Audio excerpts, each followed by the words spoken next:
máquina del tiempo, de H.G. Wells. Capítulo 7. Una conmoción repentina.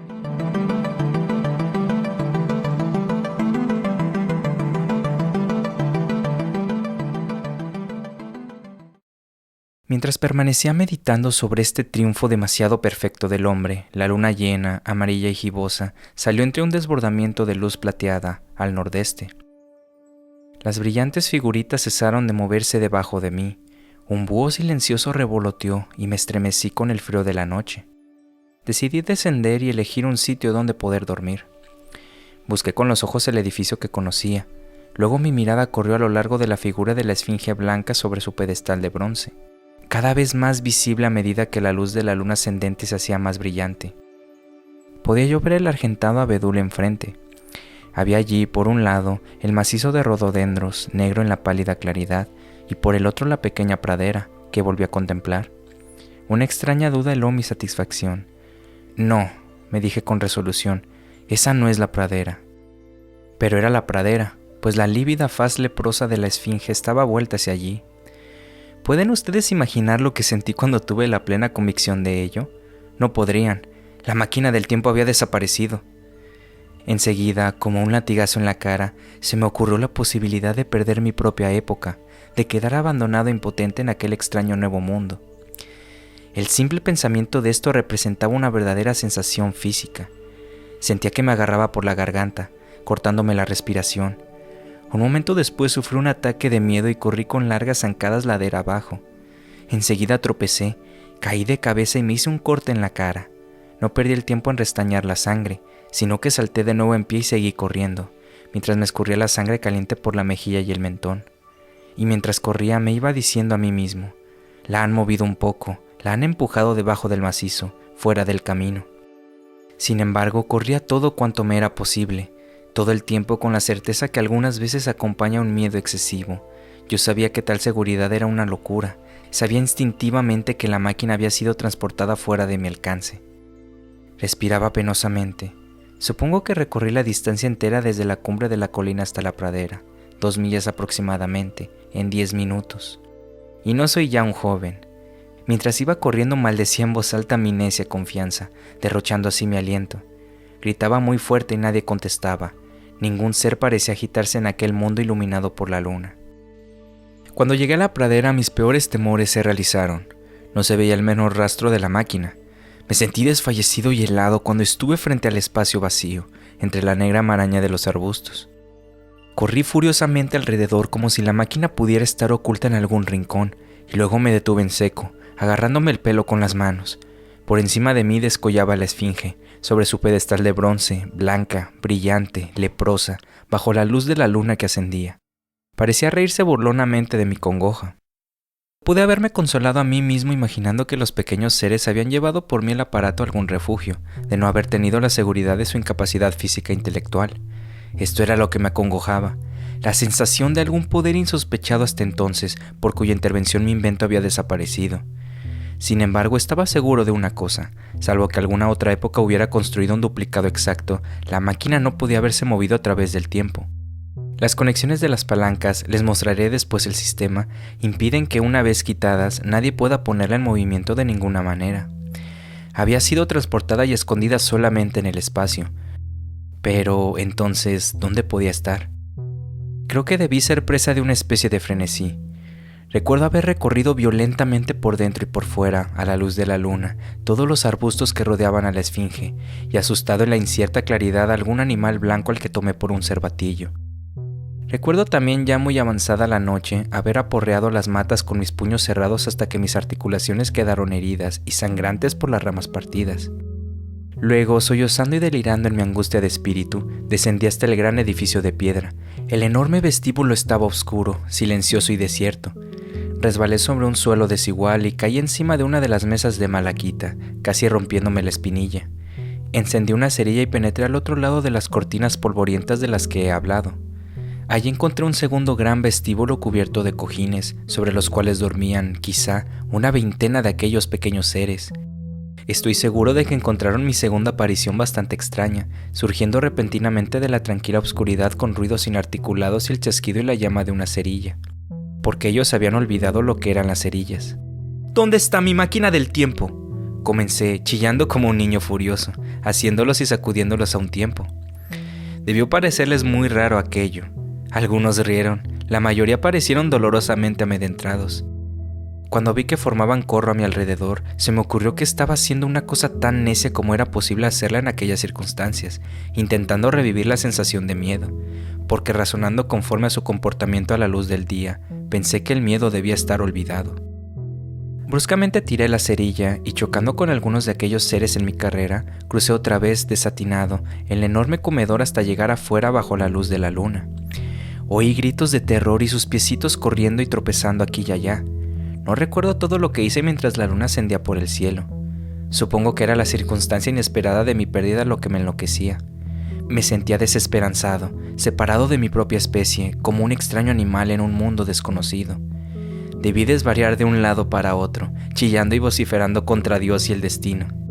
Recuerdo que sentí una horrible fatiga mientras la larga noche de desesperación transcurría, que remiré en tal o cual sitio imposible, que anduve a tientas entre las ruinas iluminadas por la luna y que toqué extrañas criaturas en las negras sombras, y por último que me tendí sobre la tierra junto a la esfinge, llorando por mi absoluta desdicha, pues hasta la cólera por haber cometido la locura de abandonar la máquina había desaparecido con mi fuerza. No me quedaba más que mi desgracia. Luego me dormí, y cuando desperté otra vez era ya muy de día, y una pareja de gorriones brincaba a mi alrededor sobre la hierba, al alcance de mi mano. Me senté en el frescor de la mañana, intentando recordar cómo había llegado hasta allí, y por qué experimentaba una tan profunda sensación de abandono y desesperación. Entonces las cosas se aclararon en mi mente. Con la clara, razonable luz del día, podía considerar de frente mis circunstancias. Me di cuenta de la grandísima locura cometida en mi frenesí de la noche anterior. Pude razonar conmigo mismo. ¿Suponer lo peor?, me dije. ¿Suponer que la máquina está enteramente perdida, destruida quizá? Me importa estar tranquilo, ser paciente, aprender el modo de ser de esta gente, adquirir una idea clara de cómo se ha perdido mi aparato y los medios de conseguir materiales y herramientas, a fin de poder al final construir tal vez otro. Tenía que ser aquella mi única esperanza, una mísera esperanza tal vez, pero mejor que la desesperación. Y después de todo, era aquel un mundo bello y curioso. Pero probablemente la máquina había sido tan solo subtraída. Aún así debía yo mantenerme sereno, tener paciencia, buscar el sitio del escondite y recuperarla por la fuerza con astucia. Y con esto me puse en pie rápidamente y miré a mi alrededor, preguntándome dónde podría lavarme. Me sentía fatigado, entumecido y sucio a causa del viaje. El frescor de la mañana me hizo desear una frescura igual. Había agotado mi emoción. Realmente buscando lo que necesitaba, me sentí asombrado de mi intensa excitación de la noche anterior. Examiné cuidadosamente el suelo de la praderita. Perdí un rato en futiles preguntas dirigidas lo mejor que pude a aquellas gentecillas que se acercaban. Todos fueron incapaces de comprender mis gestos. Algunos se mostraron simplemente estúpidos, otros creyeron que era una chanza y se rieron en mis narices. Fue para mí la tarea más difícil del mundo impedir que mis manos cayesen sobre sus lindas caras rientes. Era un loco impulso, pero el demonio engendrado por el miedo y la cólera ciega estaba mal refrenado y aún ansioso de aprovecharse de mi perplejidad. La hierba me trajo un mejor consejo. Encontré unos surcos marcados en ella, aproximadamente a mitad de camino entre el pedestal de la esfinge y las huellas de paso de mis pies, a mi llegada. Había alrededor otras señales de traslación, con extrañas y estrechas huellas de pasos tales que las pude creer hechas por un perezoso. Esto dirigió mi atención más cerca del pedestal, con extrañas y estrechas huellas de pasos tales que las pude creer hechas por un perezoso. Esto dirigió mi atención más cerca del pedestal. Era como creo haber dicho, de bronce. No se trataba de un simple bloque, sino que estaba ambiciosamente adornado con unos paneles hondos a cada lado. Me acerqué a golpearlos. El pedestal era hueco. Examinando los paneles minuciosamente, observé que quedaba una abertura entre ellos y el marco. No había allí asas ni cerraduras, pero era posible que aquellos paneles, si eran puertas como yo suponía, se abriesen hacia adentro. Una cosa parecía clara a mi inteligencia. No necesité un gran esfuerzo mental para inferir que mi máquina del tiempo estaba dentro de aquel pedestal, pero cómo había llegado hasta allí era un problema diferente. Vi las cabezas de dos seres vestidos color naranja, entre las matas y bajo unos manzanos cubiertos de flores, venir hacia mí. Me volví a ellos sonriendo y llamándoles por señas. Llegaron a mi lado, y entonces, señalando el pedestal de bronce, intenté darles a entender mi deseo de abrirlo, pero a mi primer gesto hacia allí se comportaron de un modo muy extraño. No sé cómo describirles a ustedes su expresión. Supongan que hacen a una dama de fino temperamento unos gestos groseros e impropios. La actitud que esa dama adoptaría fue la de ellos. Se alejaron como si hubiesen recibido el último insulto. Intenté una amable mímica parecida ante un mocito vestido de blanco, con el mismo resultado exactamente. De un modo u otro su actitud me dejó avergonzado de mí mismo. Pero, como ustedes comprenderán, yo deseaba recuperar la máquina del tiempo e hice una nueva tentativa. Cuando le vi a este dar la vuelta como los otros, mi mal humor predominó. En 3 zancadas le alcancé, le tomé por la parte suelta de su vestido alrededor del cuello y le empecé a arrastrar hacia la esfinge. Entonces vi tal horror y tal repugnancia en su rostro que le solté de repente. Pero no quería declararme vencido aún. Golpeé con los puños los paneles de bronce. Creí oír algún movimiento dentro. Para ser más claro, creí percibir un ruido como de risas sofocadas, pero debí equivocarme. Entonces fui a buscar una gruesa piedra al río y volví a martillar con ella los paneles hasta que hube aplastado una espiral de los adornos y cayó el verdín en laminillas polvorientas. La delicada gentecilla debió de oírme golpear en violentas arremetidas hasta una milla, pero no se acercó. Vi una multitud de ellos por las laderas, mirándome furtivamente. Al final, sofocado y rendido, me senté para vigilar aquel sitio, pero estaba demasiado inquieto para vigilar largo rato. Soy demasiado occidental para una larga vigilancia. Puedo trabajar durante años enteros en un problema, pero aguardar inactivo durante 24 horas es otra cuestión. Después de un rato me levanté y empecé a caminar a la aventura entre la maleza, hacia la colina otra vez. Paciencia, me dije. Si quieres recuperar tu máquina debes dejar sola a la esfinge. Si piensan quitártela, de poco sirve destrozar sus paneles de bronce. Y si no piensan hacerlo, te la devolverán tan pronto como se la pidas. Velar entre todas esas cosas desconocidas ante un rompecabezas como este es desesperante. Representa una línea de conducta que lleva a la demencia. Enfréntate con este mundo. Aprende sus usos, obsérvale, abstente de hacer conjeturas demasiado precipitadas en cuanto a sus intenciones. Al final encontrarás la pista de todo esto. Entonces me di cuenta de repente de lo cómico de la situación, el recuerdo de los años que había gastado en estudios y trabajos para adentrarme en el tiempo futuro, y ahora una ardiente ansiedad por salir de él. Me había creado la más complicada y desesperante trampa que haya podido inventar nunca un hombre. Aunque era a mi propia costa, no pude remediarlo. Me reía a carcajadas. Cuando cruzaba el enorme palacio me pareció que aquellas gentecillas me esquivaban. Podían ser figuraciones mías o algo relacionado con mis golpes en las puertas de bronce.